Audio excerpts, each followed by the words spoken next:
Welcome back into the Sports Source, this segment of our program brought to you by Madisonville Marine, longtime sponsor of this program. Most folks looking for a boat wind up checking on deck boats at one place. Then if they want to see pontoon boats, they got to go somewhere else. If they want to check on bass boats, now we got to go somewhere else. But if you want to compare all those different types of boats in one stop, you can do it. Just go to Madisonville Marine. They've got every kind of boat you can possibly fathom.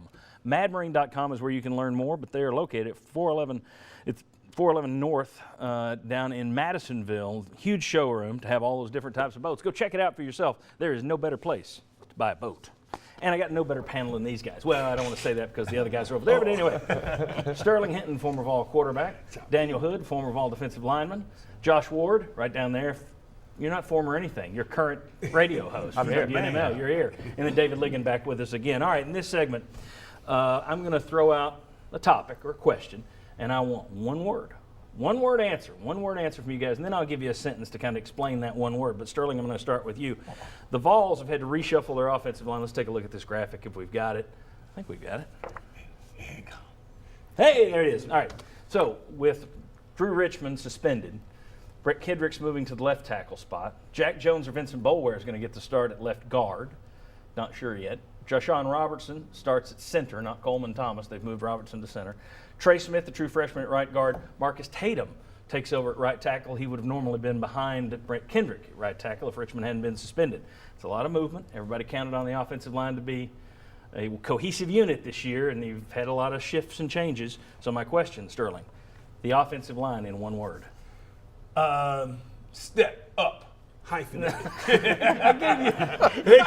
Step up. I gave you 5 minutes to think of something. You still give it step up. I think your first word, sums it up better. All right, so step up. You simply think it's time to. Got to step up. You know, a lot of guys out there that they're moving around positions, but they've been around the program long enough, so they should know everybody's assignment.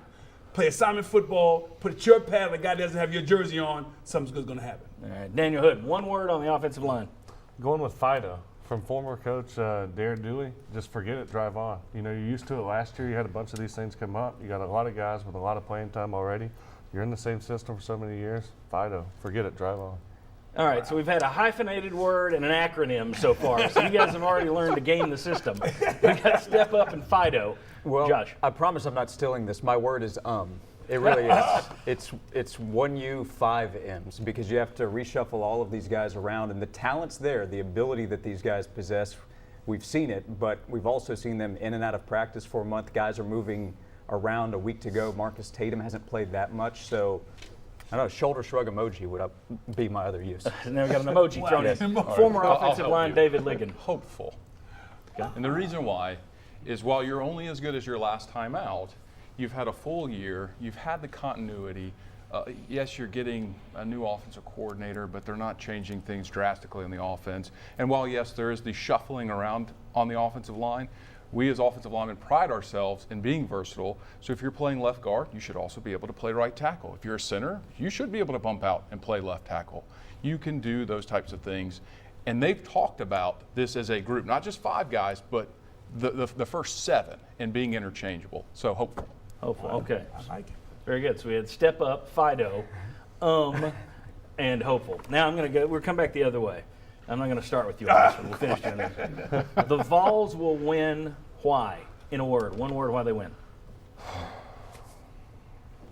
Silence speaks volumes. That's concerning. I really don't have one. Whatever that hope. Yeah, well, that's one aspect of it. Now he's talking about the whole game.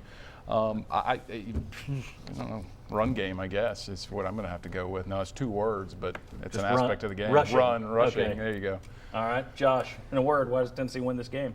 I'll say speed. Tennessee still has it, and you take Darren Kirkland Jr. off the field, you lose a little bit there at linebacker. Austin Smith, losing him doesn't help either, but you still overall should have enough playmakers on offense, and I think guys that can run around and make up the difference on the defensive side.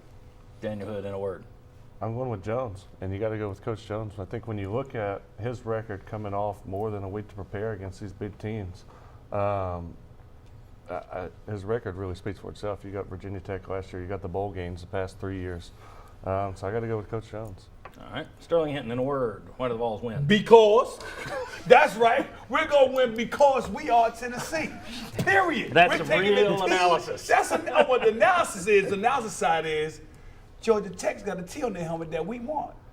We're taking it off, big dog, in Atlanta. Let's get there. Yeah, we win this game because Coach Jones doesn't lose over us. I would go talent.